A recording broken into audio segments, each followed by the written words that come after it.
Welcome, Dr. Koplewicz. Thank you so much for coming on Moms Don't Have Time to Read Books. It's a pleasure, Zibby. Always a pleasure to be here.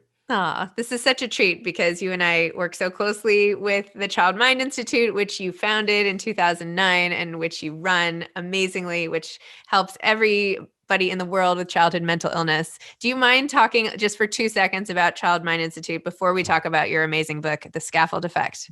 Sure. So, in 2009, we decided, a group of us, that we needed an independent nonprofit that was exclusively dedicated to children's mental health disorders. And if you think about it, this country has done this before with other disorders. St. Jude's Children's Hospital, for over 50 years, has focused with laser precision on childhood cancer. And while that's a very important thing, there's only 15,000 kids in the United States who have cancer, and there's 17 million who have a mental health disorder, which means that everyone listening knows and loves one of these kids. It's 1 out of 5. So if it's not your child, then it's your niece and nephew, or it's your best friend's child. So we thought that we needed that independent nonprofit that would play with everyone and collaborate with everyone, but only be focused, no matter what, on the mental health needs of kids, first and foremost in the United States, and now, frankly, globally. And when COVID hit, we had to close the doors to the Child Mind Institute's physical sites in California and New York. And in 48 hours, we became a telemental health product. And we've now seen over 300 kids every day on screens and a few kids in person in both sites. But more importantly, I think we recognize that parents were desperate for information during COVID on how to deal with distance learning, how to deal with kids, anxiety, on their demoralization because they're losing so many things, big and small. And so we produced over 160 Facebook Lives on parenting during COVID. And every day we had one for a while in Spanish and in English. Now it's once a week. But we started to realize that parents want authoritative, scientifically sound information. And because of that, we don't take money from the pharmaceutical industry, from liquor, from tobacco and guns. So parents can trust childmind.org. And it's turned out to be very rewarding because the need is there, and parents, more so than ever, are reaching for information that can make them better parents and make their kids have an easier time. Well, it's so great because you have this amazing website, childmind.org, which has been such a resource for me you can Google anything. You can find it's always a child mind that has like the right answers. And then of course you do all of this work to combat the stigma of childhood mental illness, which is so Well, important. And so it was really, the research so to it was find a really, biomarker. so it was really interesting with stigma. For years, we've run a campaign called #MyYoungerSelf. So you get important, influential individuals who will discuss in a minute or two their struggle as a kid with either ADHD, anxiety, depression, dyslexia. But this year, we went with #WeThriveInside, and we got 40 remarkable movie stars, politicians, poets who were talking about how were they managing their mental health while they had to stay inside, and what was going inside their head. And believe it or not, Zibby, we got 250 million eyeballs, not only 4 or 5 billion media impressions, but 250 million people came to watch one of those videos. So I think that COVID has been a horrific experience for so many kids and so many parents and so many families, but it also forced us to be innovative and recognize that there had to be a new way to get information out there to parents and to give kids hope that this too will pass. Amazing. It's amazing. I'm so honored to be a board member, and I know I'm not doing my part enough, but it's not for So, so, lack so, of loyalty. Zibby, as we are about to talk about the scaffold effect, one of the most important things we talk about childcare is self-care. You amaze me because the word juggling and being a master juggler, because I know you have 4 kids, I know you're married, I know you're a dedicated daughter and granddaughter and sister, but on top of that, you're an entrepreneur and you're a philanthropist. You really not only talk the talk, you're walking the walk. So the fact that you're doing this, I think is perfect because you're one of the moms who does find time to read so that the other moms and dads, by the way, who can't read can get some wisdom from you. So, I've always been a big fan. So You're so that's sweet. why it's an honor for me, A, to have you on the board of the Child Mind Institute, but to spend time with you. Oh, that's just so nice. Yes, I have to say, and you will be proud of me, that when I read the whole section on self-care yesterday morning, I was like, okay, I am not doing any of these things. Like I was imagining myself talking to you and you were saying, here, I have to find the right section. You would be saying to me, well, are you doing this? Are you eating greens? Are you exercising? Are you sleeping? Are you eating well? And I was thinking, I am not doing any of those things. So I finally got myself on the Peloton yesterday There you because go. Okay. of your column. Of course, now, here, self-care checklist. Yeah. Exercise, sleep. This is for parents, by the way. Okay. Exercise, sleep, green food, affection, nature walks, play dates with friends. I'm never too old for a play date. Alone time, creative time, romantic time, laughter, music, hobbies, volunteering, meditation. I don't know any mom out there who is finding time for all these things. If you are finding time for every single thing on this list, Well, call me. it's think of it as a Chinese menu. Do you know what I mean? You can just have a few. Do you mean, or, a la carte, you can pick from the top or the bottom. But if I have to tell you, every time I'm on an airplane and the flight attendant says, please put the mask on yourself before you put it on your kid, it just seems wrong. Do you mean, if God forbid I was on an airplane and the oxygen was missing, I would race to give it to my son or to one of my sons, and it doesn't help, because you give it to your son and then you might not be able to put it on yourself because you'll be dizzy or you'll be unconscious. And so the idea that we have to take care of ourselves is not in our DNA, but first ourselves so we have the strength to take care of our kids. And, and more than one kid sometimes. Well, this just goes to the whole theme of your book, which is so brilliant. And I can't believe it hasn't been thought of before as like the perfect analogy, this whole notion of scaffolding, and that really it's your child that's being built and the blueprint and the foundation and everything. And you are just like around the outside. You're just trying to help as it grows. And then once it's fully formed, you can start taking down the scaffolding, which I would like to have taken And down. if your child's been paying attention, they'll know when to put the scaffolding back. They go off to Yes, when they college need and they're it. Yep. struggling with essay writing. They'll go to, the center for the writing center to get some extra help. That's a scaffold. If they need a tutor in math, they will get one. You mean, because it's not that you're hovering all the time. You've built a confident, strong building. I think the one part that we have to always remember, though, is that as you're building that scaffold, and you use pillars, structure and support and encouragement, and then you have planks. But the important part is to recognize that the building sometimes it has decided to become a ranch, not a skyscraper. Do you mean? And we can't force that, because otherwise you're all going to be very disappointed, and it's not going to be a sturdy, structure. I always think about the fact that my oldest son was great at science. I wanted him to be a doctor. Now, I never said it out loud, but it just made sense. You're good at science. You're good at math. I love being a doctor. Why wouldn't I want my kid to be a doctor? And at a certain point, it became very clear. He actually said it to me in high school. He said, I hate blood, Dad. I'll have to become a psychiatrist if I become a doctor. I don't really like kids, he said, so I'll always be the wrong Dr. Koplewicz. And he then at a certain point decided that he loved being a DJ. I mean, so totally out of character, because he's a very socially reticent guy. But okay, that we were building a split level. That's what we were getting. And so he was a white Jewish DJ, Mark Ronson, DJ Cassidy, and DJ Josh K. And really into it, and it looked terrific. And he was going to go finish. He was at Brown, which is the perfect match, and he was going to go off to LA afterwards.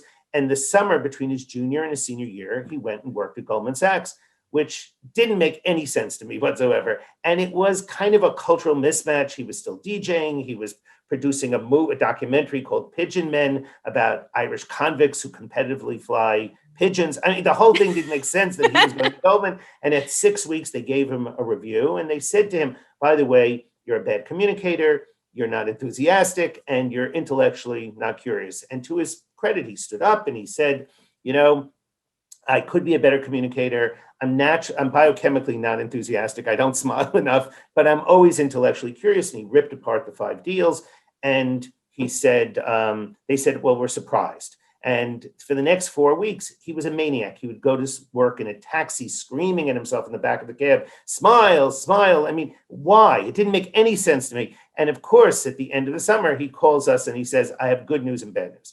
I said, what's the bad news? I have to tell you the good news. The good news is I got a job offer from Goldman Sachs, and if I sign right away, I get $10,000. What's the bad news? I got a job offer at Goldman Sachs. So I said, this seems like a cultural mismatch. And I can't get over the fact that he decided, no, private equity is what he wants to do. He's running a private equity firm today. And it's an example, Zibby, of recognizing I'm not getting a skyscraper. I've gotten used to getting a split level. And then he says, guess what? I'm building a ranch. And if you want to be a good parent, if you want your kid to feel confident, you still support, you still structure, and you still give encouragement. I find it fascinating because he speaks a different language. He spoke a different language when he was a DJ, and now he talks this finance talk where I'm nodding my head, pretending I know what he's talking about. But that's what a good scaffold does. It moves around. It doesn't say it's set in cement. You have to do this. So it happens to all of us, by the way. But I think if you remember the plan, remember the pillars, structure, support, encouragement, and then there are planks that really are very important. And the one plank that I have so much trouble with is dispassion. There's part of me that feels like, what the hell are you doing? Snap out of it. And that just doesn't work. Do you mean whether you too much crying, too much yelling, too much laughter? It has to be their building, not your building. I feel like you were hard on yourself when you told the whole story of your son going to camp and how you brought your own emotions about your separation and your unfortunate time at camp. And I found you beating yourself up. And I was like, I don't think you did anything wrong here personally by telling your kid how sad you were about it. But anyway. So the only problem was that he got to, I was so keen on my wife, their mother, loved camp. From the time she was 7 to the time she was 14, she couldn't wait, okay? And she actually swam in college, she played tennis in college. She was a natural athlete. I wasn't, but I was also separation anxious. That's what it was. I missed my mom and dad so desperately that, it was like, it was hard to sleep. It was hard to concentrate. So my kids were really good athletes, not because of me, because of the genes, they inherited from their mother. So when they went to camp and I came up there and that Joshua was really struggling. Do you mean he said, I want to go home. And when we walked into the woods, he said to me, Dad, there's no one here to love me. And I felt like, oh my God, he knows how to throw a ball. He knows how to serve in tennis, but he's got the separation anxiety. I literally got weepy. And instead, he then was comforting me. He said, oh my gosh, I'm so sorry. I have turned off the ringer 20 times and it's still, I'm going to delete this part. Wait, hold on. Okay. Let me just hi, I'm doing a podcast. Can I call you back? I don't know what to do. I have my ringer off. Why does it ring? Okay. I'm so sorry. It's great. I'll go back. It's never happened before. Anyway, I'll delete this whole part. Okay. Keep going. But the fact that he then started comforting me was the part that is not dispassion. Do you mean it's all right to show your kid that you're upset, that you empathize, you have warmth, but it's not his job to say, Dad, don't cry. It's my job to say, okay, how are we going to work this through? How are we going to figure out your life at camp so it's easier, that it's more fun? And there are times where you say, okay, this, we declare victory. You're coming home. Do you mean but parenting, in my opinion, is the best thing you could ever do. I remember distinctly holding my first kid in the delivery room and thinking, this is amazing. All that oxytocin is in the air. Everyone's so euphoric. The baby actually looks like my father-in-law and my mother. I mean, it's this weird sensation. And then you realize that there's no book, there's no test, there's no license. And yet it can be the most rewarding experience. And it truly changes you. Yes, getting married changes you, but all of a sudden it's this one-way street where you realize you are the scaffold. They're not scaffolding you. You really have a terrific job in letting them be who they're supposed to be and just help them guide the building along.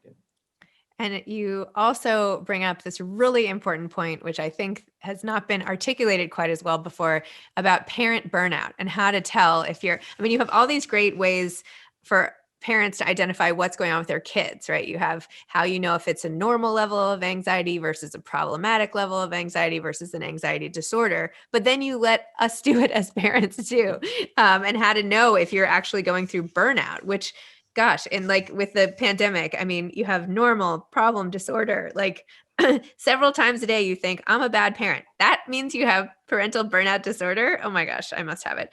You are exhausted. Well, I don't feel any resentment. When you look at your child, you don't feel the same connection you once did. You feel extreme irritation and frustration as a parent without reason. You react with verbal or physical abuse. Well, no, of course not, to your child. I don't know. Let's talk about parental burnout for a minute, because with everybody at home with their kids for 11 So months now. right. So, Zibby, I didn't write the book thinking about COVID, right? You better than anyone know how long it takes to come up with an idea for a book, write the book or write the outline, get a publisher, write the book, and then it takes almost 9 months for the publisher to publish the book. So this wasn't what I was thinking about. And now, since we're in the middle of COVID, more so than ever, I think everyone has to scaffold their kids, and they have to scaffold themselves. So there's this, I think that most of us wake up and it's Groundhog's Day, again, again with the mask, again with, and the news is so disconcerting because we're going in the wrong direction, we're going in the right direction, we're running out of vaccine. So it's really important to stay in the moment. If there was ever a time to help you prevent burnout, is to just worry about the moment. You know what I mean? Breathe one breath in, one breath out. I think of the fact that I love to hike. And I was hiking in Chile and lots of young people around me, 10, 20 years younger. And someone said to me, oh my God, it's so much fun hiking with you because you walk you're so determined and so gradual. And I'm thinking, I'm trying to get one breath in and one breath out. I'm walking slow because I'm barely breathing. But that's how we have to deal sometimes. That, okay, I'm in the moment. I'm going to appreciate the flowers and the sounds of the birds, and I'm going to get one breath in and one breath out. I will get through this, and I will take breaks. I will step back and say, I need a second wind. And I think that right now, to prevent parent burnout goes back to great childcare is self-care. So I think there's so many easy ways to restart yourself. So can we get back into good sleep hygiene? Can we try to get close to 8 hours? Can we force ourselves to turn off everything at 12 o'clock and stay, asleep till 8 o'clock? Okay, 7 o'clock. Or can we go to bed at 11? Can we get on a routine? Because routines work for kids, but they also work for us. And even if we just do a minute of mindfulness every day, just sit with our thoughts for 60 seconds. And no matter how disturbing the thoughts are, just let them, don't judge them. That in itself will help. But I think we also have to be kind to ourselves. This is, my internist just said to me, be careful. After COVID, there'll be 3 types of people: hunks, chunks, and drunks. And I thought, you know what? I've never had so much liquor So brought funny. to the house. The guy.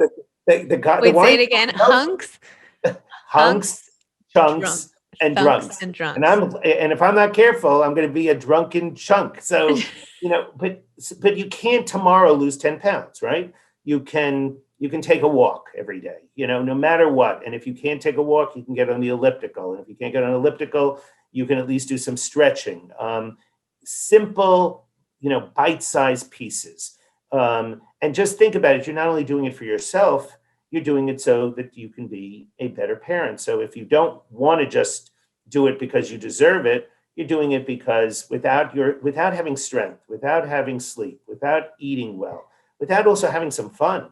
I mean, this is the hard part of COVID. It's really hard to have fun, especially for extroverts. People like me, this is, it's one thing talking to people on a screen, but it's so nice to have human contact. And it's freezing cold here in the Northeast. So, you're not going to be able to have a meal with someone. You're going to have a brisk walk. Do you mean there's ways around this if you know what you need? And if you take care of your own needs, then I really think, again, you'll have the energy to offer structure, support, and encouragement for your kids. Because this is hard.